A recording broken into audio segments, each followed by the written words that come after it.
A estratégia do grupo criminoso consistiu na divisão de tarefas e na prática de uma sequência de atos executórios com claro objetivo de abolir o Estado Democrático de Direito e também impedir ou depor o governo legitimamente eleito ou constituído com a realização de um golpe de Estado. A estratégia da organização criminosa, comandada pelo réu Jair Messias Bolsonaro, então presidente da República, tipificou o delito previsto no artigo 2º, caput, parágrafo 2º e 4º, inciso 2º, da Lei 12.850, de 2013. A organização criminosa, portanto, desde início de julho de 2021, iniciou uma sequência de atos executórios que consumaram a prática dos delitos de organização criminosa, abolição violenta do Estado Democrático de Direito e golpe de Estado, previstos no artigo 359-L e 359-M. Os réus tentaram, com emprego de grave ameaça, abolir o Estado Democrático de Direito, impedindo ou restringindo o exercício dos poderes constitucionais, em especial do Poder Judiciário brasileiro, com o claro intuito de manutenção de seu grupo político no poder. Se fosse possível retroagir a aplicação da atual lei penal, hipoteticamente, por óbvio, poderíamos demonstrar a diferenciação muito clara da tipificação de diversas condutas antidemocráticas ocorridas na história do Brasil e que, lamentavelmente, nunca foram punidas, e por isso uma continuidade de tentativas incessantes de golpes de Estado. Mas se pegarmos, eu peguei três casos, se pegássemos, poderíamos entender bem os delitos, que o delito 359-L representa uma ofensa ao bem jurídico e o 359-M outra.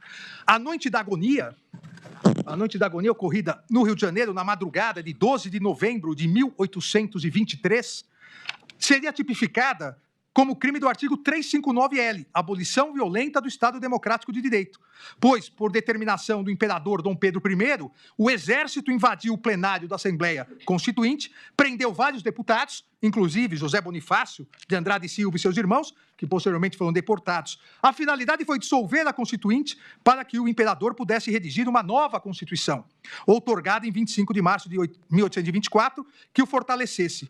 Dessa forma, mediante violência, a abolição foi contra o exercício do poder legislativo.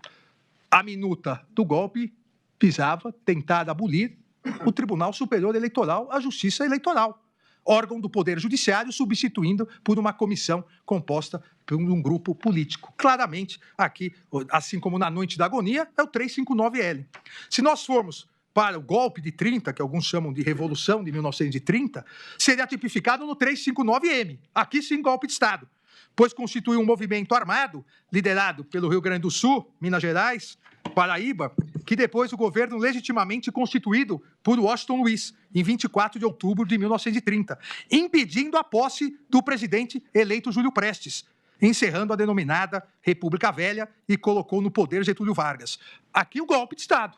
Ministro Alexandre, e em 32 foi o quê? Uma revolução? 32 foi a Revolução Constitucionalista, onde o Estado de São Paulo, farto dos abusos antidemocráticos do golpe de 30, conseguiu a promulgação da Constituição de 1934. E lá em São Paulo nós temos o MMDC, os 4 heróicos estudantes paulistas. E o feriado de 9 de julho, certo. Aqui, uma observação. Na história do Brasil, o único presidente da República eleito pelo voto que foi impedido de tomar posse foi Júlio Prestes. Os demais caíram em golpe. Ou seja, aqui é um golpe de Estado, um golpe que acaba com o final do mandato e impede o início de um outro mandato. Tanto no primeiro caso, Noite da Agonia, quanto no segundo caso, Revolução de 30, obviamente, por terem sido consumados, jamais qualquer pessoa foi responsabilizada. Evidentemente, exatamente por isso, os tipos penais têm a elementar, como eu já disse, tentar. Ninguém irá responsabilizar, até porque constitucionalmente é irresponsável, o imperador Dom Pedro I, que atentou contra o Estado de Direito e permaneceu no poder. Nem responsabilizar Getúlio Vargas, que tomou o poder.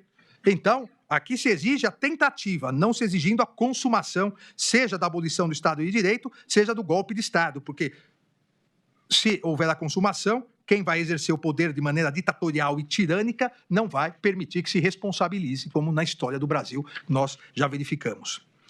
Ressalto-se ainda aqui, que a história brasileira, e com isso eu encerro, a história brasileira também demonstra que é possível a consumação dos 2 delitos em um único momento histórico, reforçando aqui a sua autonomia. No golpe militar de 1964, o governo legitimamente constituído de João Goulart foi deposto por um golpe militar de 31 de março de 64, pondo fim à Quarta República e dando início a uma longa ditadura militar que durou até 1985. Essa conduta será tipificada no artigo, se a lei, obviamente, à época existisse, no artigo 359-M, golpe de Estado. Mas como, novamente, o golpe foi consumado, não houve nenhuma responsabilização. Ocorre, entretanto, que mesmo na vigência do golpe de Estado, de 64, mesmo na vigência do estado de exceção, é possível identificar condutas que tipificariam o atual artigo 359-L, a abolição, no caso do Estado de Direito, porque não existia um Estado democrático, mas existia o Estado de Direito ainda na vigência da Constituição de 46.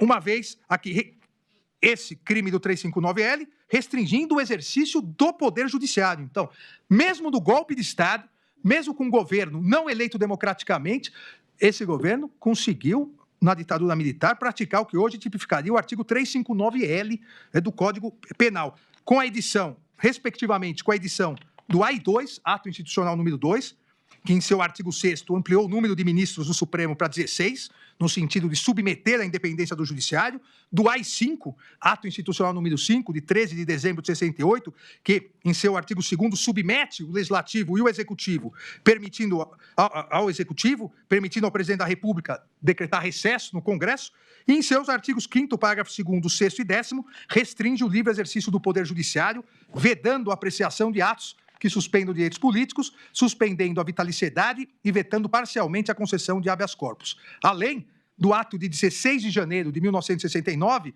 com base no AI-5, onde a ditadura militar, para restringir a independência do Poder Judiciário e seu livre exercício, aposentou compulsoriamente os ministros desse Supremo Tribunal Federal, Vitor Nunes Leal, Hermes Lima e Evandro Lins e Silva. E, em solidariedade, o ministro Gonçalves de Oliveira renunciou ao cargo, aposentando também o general Bevilacqua do STM. Veja, nem democracia era um Estado de Direito, mas as condutas típicas, elas configurariam hoje a abolição do Estado de Direito, porque impediam o livre exercício do Judiciário e do Legislativo. São crimes autônomos cujas condutas, descritas longamente, demonstram a possibilidade de concurso material.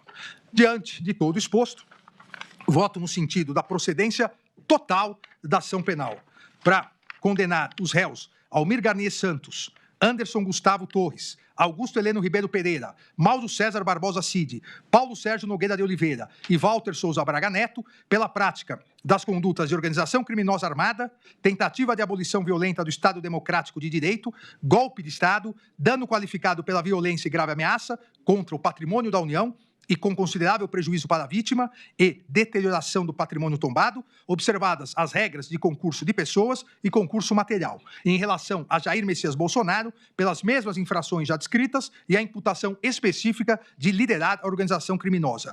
E condena o réu Alexandre Rodrigues Ramagem pela prática das condutas de organização criminosa armada, tentativa de abolição violenta no Estado Democrático de Direito e golpe de Estado, deixando de analisar as condutas cuja ação penal foi suspensa pela resolução número 18, 2025 da Câmara dos Deputados. É o voto, senhor presidente.